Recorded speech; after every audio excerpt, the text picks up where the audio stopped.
Welcome to the second episode of RJ from the third floor. Listen, today I'm sitting in, virtually sitting in with special guest Nate King, also known as Nasty Nate. Listen, comedian, R&B superstar, serial entrepreneur. Man, we got a lot to discuss. Let's get into it.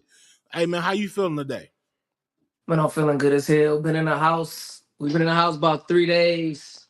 I'm about ready to talk to my enemy, nigga. A nigga I was beefing with, I say hi to right now. It's been just me and the chicken house. So shit, I'm feeling good. What about yourself? I can't complain, man. I'm chilling.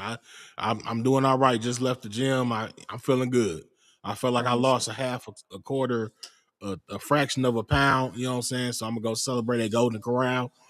Put it all on right back. You know how we do.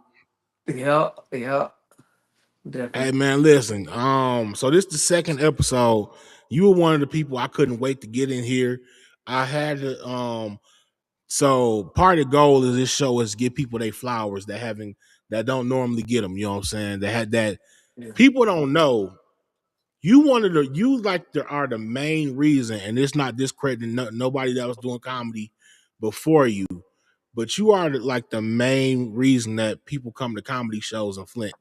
You know what I'm saying? That Flint has, even though it's a different kind of comedy scene, and we're gonna talk about that.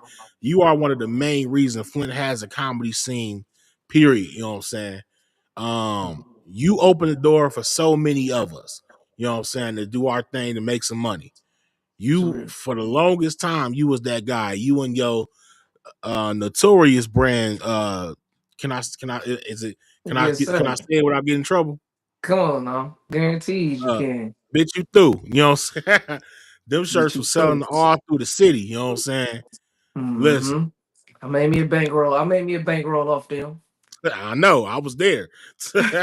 Listen, and that's I gotta give you your flowers for that. I don't think that you get the credit you deserve a lot of the times. You know what I mean? Because if it wasn't no nasty Nate, you know what I'm saying, it wouldn't be no, you know what I'm saying. I don't feel like it'd be no in Flint. I'll say that. And on the Flint scene, I don't if they didn't know Nasty Nate at one time, I don't think they know RJ Leary. I don't think they know Shea Butter. I don't think they know Cheese Sticks, Big Dude Smooth. So you really made it a thing to be a comedian in Flint. You know what I'm saying? So I gotta give you if we can I if the appreciate engineer that. was at the table, I would do the applaud. Hey, But that's yeah, real. man, I was I telling see that. somebody, I think it was Dominici. You know what I'm saying? I was Yeah. He was in the bathroom. He's in the bathroom. Welcome back, cuz. Welcome back from that bathroom, cuz he pissing. What's up? listen. I was telling Dominici, it's certain people that you will never hear me disrespect or have beef with or say nothing bad about. You know what I'm saying? He one of them people. You one of those people because one thing you gotta respect the people that turned the lights on for you. You know what I'm saying? I look at you the same. I look at you for me the same way 50 Cent look at Eminem or Dr. Dre. And you gotta pay respect to people that cut the lights on for you. Cause I'd have made a bankroll in Flint doing comedy. You know what I'm saying?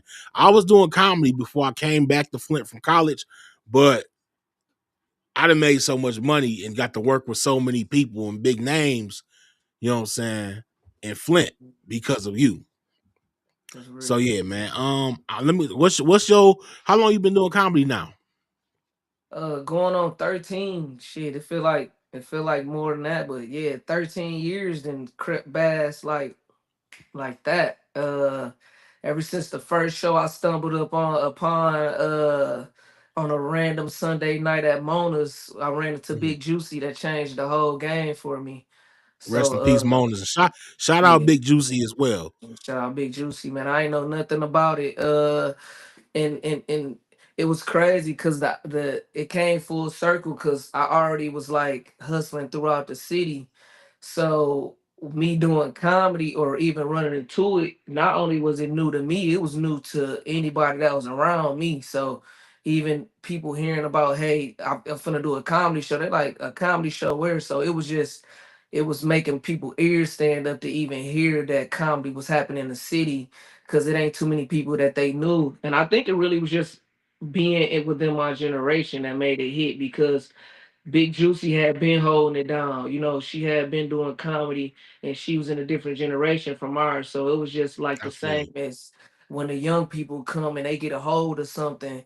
That's the only thing that brought the new attention. It just brought the new generation into even knowing about open mics that early. We wasn't hip to about no open mics. That was some shit like 30 and up people was finding out about. But to be in your young 20s and hear about an open mic, you know, we was looking for opportunities. That was, it was called talent show. We was just coming from talent shows, you know what I'm saying? Yep. So to even be hearing about an open mic was, I had to understand, it was fun to even spread the word that it was even happening in the city. So yeah, that was something personal that just took off anyways. Dope. Shout out to Now, Big Juice. where you located right now? I'm in Nashville, Tennessee. Now, I always tell comedians from Flint. Well, so it's two things. I always tell comedians from Flint, especially the new guys, you got to get outside in Flint and do comedy because Flint has a comedy scene, but it's different. Like it's different. Mhm. Like our start, how we start here is kind of unique to the rest of the world. I ain't gonna lie. I don't. Yeah. I've done. I haven't seen no other cities where comedians get started. They first few shows they making 250. You know what I'm Yeah. saying? Yeah. and Yeah. I I know in Nashville, you know what I'm saying. You probably They seeing don't niggas play. doing 20 minutes for a hamburger. Man, listen to me. That Flint will motivate you, but also set you up Yeah. for a surprise. Cause for sure Mhm. it don't move like that nowhere else. So you hit it right on the dot. which Way is which different. is which is like I said, which is great for us, but it's also it can hurt us too. You know what I'm saying? When we Yeah. go other places.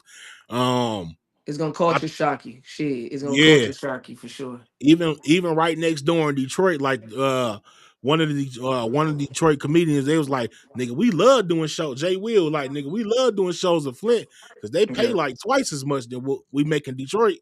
Yep. Yep. You know what I'm saying?